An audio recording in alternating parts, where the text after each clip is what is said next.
Kembali lagi di Hendrikus Julian. Kali ini bukan susah tidur ya. Saya akan sedikit menjelaskan ini karena heboh di mana-mana masalah hutang negara.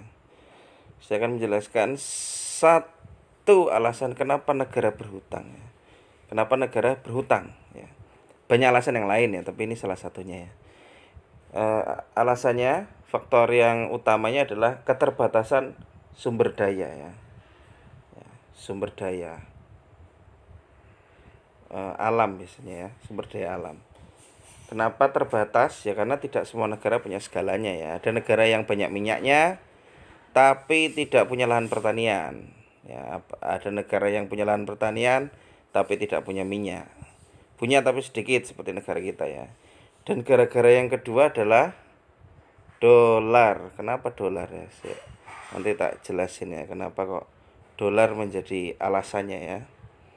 Seperti itu. Ya, saya jelaskan sekarang ya kenapa keterbatasan sumber daya ya. Jadi suatu negara misalnya Indonesia ya, itu misalnya kita nggak punya minyak ya, kita nggak punya minyak, kita harus beli ya ke negara yang punya minyak. Yang punya minyak misalnya negara yang punya minyak itu Amerika ya. Itu menyebabkan perdagangan internasional, nanti kita membayar Amerika pakai dolar ya. Yang nyetak dolar siapa? Ya Amerika juga kan. Nah, jadi kita juga perlu dagang ke Amerika ya. Dagang, jualan ke Amerika sehingga Amerika bayar kita juga dengan dolar ya. Jadi dolar masuk buat beli lagi, muter begitu aja ya. Nah, inilah yang disebut dengan kekuatan kurs ya. Jadi negara mana Amerika dagang ke Indonesia dengan Indonesia dagang ke Amerika banyak mana. Kalau banyakan kita beli dari mereka, yuk kita dikendalikan mereka. Kita jadi defisit ya. Penghasilan mereka lebih banyak daripada kita terkuras ke sana ya semuanya ya. Nah, itu faktor yang pertama, makanya harus belanja luar negeri ya. Itu karena keterbatasan sumber daya.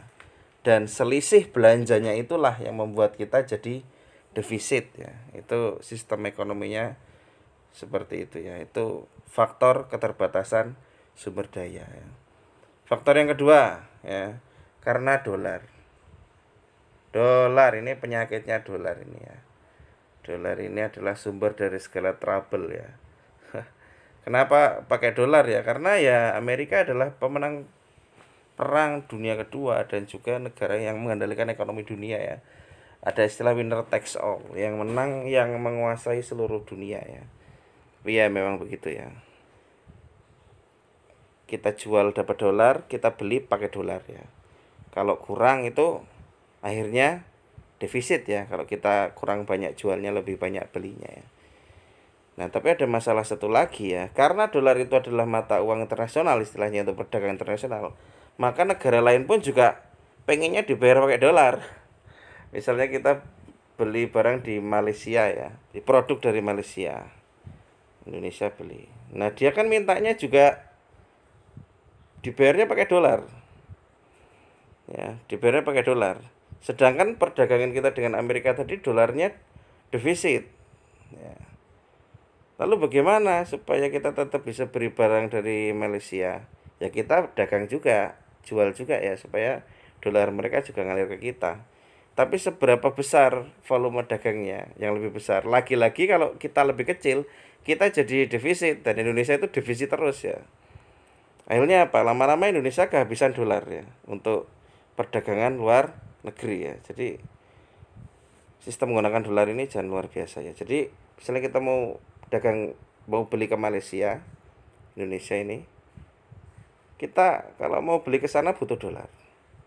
Tapi kita nggak punya dolar, ini kita harus minjem kan dolarnya dari siapa? Yang punya dolar, Amerika atau IMF mungkin ya. Nah, akhirnya kita harus pinjam ya. Untuk apa? Untuk belanja ke Malaysia. Tuh, karena kita defisit ya. Maka dari itu negara harus berhutang. Lalu kenapa Indonesia utangnya ke Cina? Cina kan bukan pencetak dolar. Ingat ya, dolar tadi selain dicetak Amerika, ya, Amerika punya dolar. Dolar tadi juga mengalir lewat perdagangan atau trade ya. Jadi trade atau perdagangan itu menghasilkan dolar ya. Cina itu perdagangannya besar sekali, lihat aja.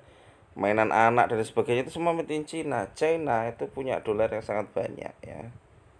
Dolar ya akeh. Nah, mereka menggunakan kekuatan uang mereka, dolar mereka itu.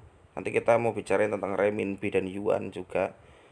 Kenapa China punya dua mata uang ya. Kekuatan mereka dolarnya yang banyak itu, jonakeh banget dolarnya itu.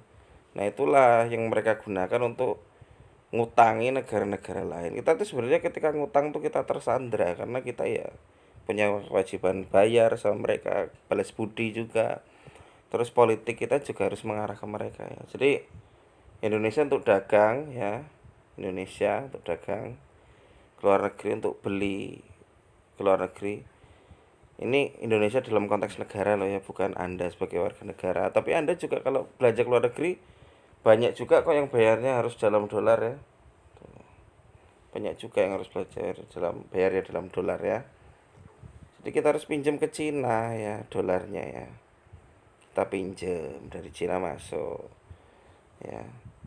Kita juga pinjam dari Amerika misalnya, dan IMF dulu ya. Jadi kita jadi punya banyak hutang gitu ya. Negara kita memang kaya, tapi sumber daya kita jadi dinilai pakai mata uang negara lain, dinilai pakai dolar gitu. Sumber daya alam kita sekarang tidak seperti dulu, rempah-rempah sangat dihargai. Sekarang ya masih dihargai, tapi sekarang itu kan abadnya bukan abad rempah-rempah lagi, tapi abadnya abad teknologi ya. Teknologi itu menguasai teknologi, informasi ya, dan barang-barang yang berhubungan dengan itu semua ya. Jadi karena itu semua diproduksi di luar dan harus kita beli dengan mahal, ya kita jadi ngutang ke luar negeri. Salah satunya ya. Sebenarnya masih ada lebih lagi alasan kenapa negara berhutang. Nah, itu aja untuk penjelasan malam ini. Semoga bermanfaat untuk yang menonton.